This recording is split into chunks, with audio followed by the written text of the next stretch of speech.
মানে ইসরায়েলের যুগে এক আল্লাহর ওলি, তার পাশে থাকতো এক বেনামাজি। ঘর থেকে বেরোইলেই বেনামাজিরে দেখলে বলতো, এই জাহান্নামী। বিকেল বেলায় ঘরে আসার সময়, কিরে জাহান্নামী। আবার দেখা হইলে, এই তুই তো জাহান্নামী। খালি ডাক দিত জাহান্নামী বলে। কিয়ামতের দিন আল্লাহর ওলিরে আল্লাহ ডাকবে। আল্লাহ ডেকে বলবে, এই তুমি যে এরা জাহান্নামী বলে ডাক দিছো, কে জাহান্নামে যাবে আর কে জান্নাতে যাবে, এই ডিলারশিপ কি আমি দুনিয়ায় তোমারে দিছিলাম? তো তুমি ওরে জাহান্নামী কেন বললা? ও নামাজ পড়ে নাই, ও আমারে ডাকতে পারে নাই, কিন্তু তোর মতো বেয়াদবি করে নাই। চিল্লায় বলেন ঠিক কিনা? আজকে ওরে আমি জান্নাতে দেব, তোরে জাহান্নামে দেব। খবরদার, কাউরে জাহান্নামী বলার আগে 1000 বার ভেবে নেবেন। কে জান্নাতে কে জাহান্নামে কেউ জানে না, একজন ছাড়া, তিনি কে? সবাই যদি জান্নাতে যায়, জান্নাতে তো ঠেলাঠেলি হবে আজকের মতো। ঠেলাঠেলি হবে না? সর্বশেষ জাহান্নামের আগুনে 1000 বছর পুরে যে লোকটা জান্নাতে যাবে, তার জান্নাতের সাইজ হবে এই পৃথিবীর 10 গুণ। জান্নাতের এক একটা যে দরজা হবে, বিশ্বনবী বললেন, মা বাইনা মক্কা তাওয়া হাজার। সৌদির মক্কা শহর থেকে বাহরাইনের হাজার শহর যত লম্বা, জান্নাতের এক একটা দরজা ঠিক তত লম্বা। সেই হিসাবে এক ধাক্কায় কয়েক হাজার কোটি জান্নাতি একবারে ঢুকবে। আমরা আমাদের দরজা দিয়ে, ঘরের দরজা দিয়ে একসাথে কয়জন ঢুকি? বড় জোর 2 জন। তার চেয়েও ধাক্কাধাক্কি করে সর্বোচ্চ জান্নাতের এক একটা দরজা দিয়ে এক ফাউজে একবারে ঢুকতে পারবে কয়েক হাজার কোটি বানি আদম। তো ওই জান্নাত যদি আল্লাহ সবাইরে দেয়, আমার কোনো সমস্যা আছে? এজন্য ইবাদত নিয়ে যেন আমরা কখনো অহংকার না করি, ইলম নিয়ে যেন কখনো অহংকার না করি। আমরা যেন বিনয়ী হই, আমরা যেন নিচু হই। কেউ নিচু হতে চাইলে আল্লাহ তারা টেনে উঠায়, আর কেউ উপরে উঠতে চাইলে আল্লাহ থাপ্পড় মেরে জামিনে গেড়ে দেয়। চিল্লায় বলেন ঠিক কি না? সাইয়েদনা আদম আলাইহিস সালাম ভুল করলেন, ক্ষমা চাইলেন, ক্ষমা করে দিল কে? এজন্য আমাদেরও যদি ভুল হয়ে যায়, আমরা আল্লাহর কাছে মাফ চাইবো। মাফের দরজা খোলা আছে না নাই?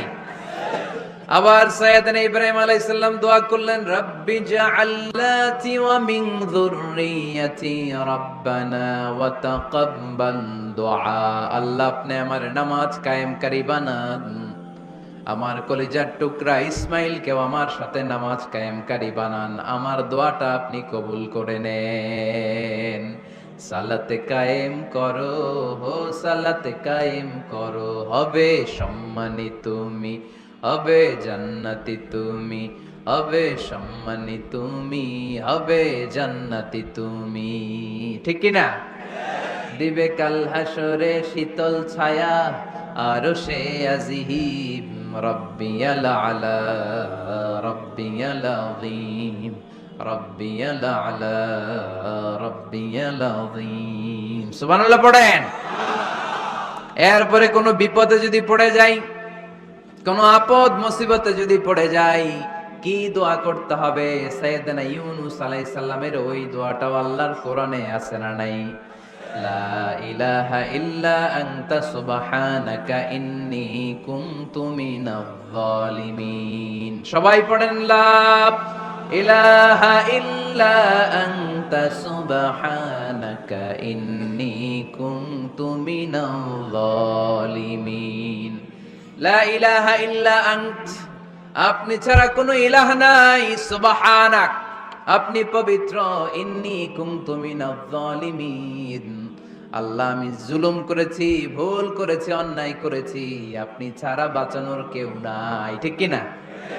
আল্লাহ ছাড়া বাঁচানোর কেউ আছে? তরানোর কেউ আছে?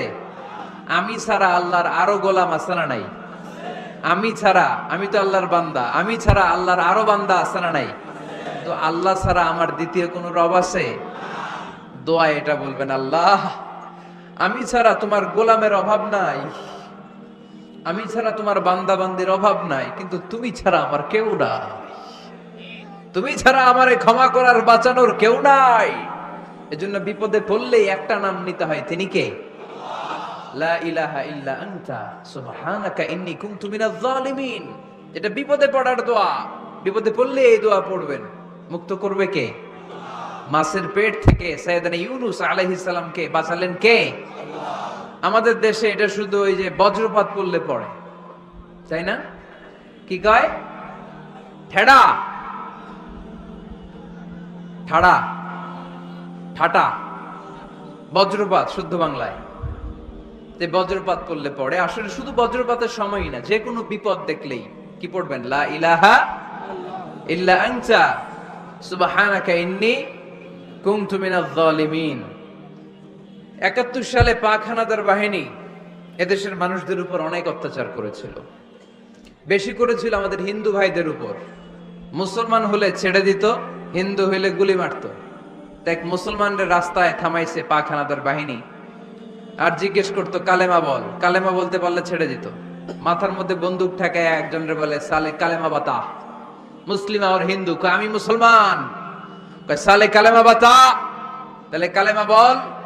তো এই বেটায় ভয়ে পড়া আরম্ভ করছে লা ইলাহা ইল্লা আনতা সুবহানাকা ইন্নী কুনতু মিনাজ জালিমিন। পাকিস্তানি রেগে গিয়ে বলে সালে ইয়ে তো মুসিবত কা কালেমা হ্যায়, এটা তো মুসিবতে পড়লে পড়ে। বাঙালি কয় হাম তো ভি মুসিবত মে হ্যায়, আমিও তো মুসিবতেই আছি। তুমি বন্দুক ধরে কালেমা জিজ্ঞেস করো, আমার হুশ আছে? আমি বেহুশ, আমি ডরে কি পড়তেছি আমি নিজেও জানি না। তো এটা হচ্ছে মুসিবত কা কালেমা। বিপদে পড়লেই যদি পড়েন, বিপদ থেকে উদ্ধার করবে কে? অনেকের মুখে কথা আটকে যায়, তোতলামি হয়, মামলিং হয়, হৃদয়ে ভয় হয়, দোয়া আছে না নাই?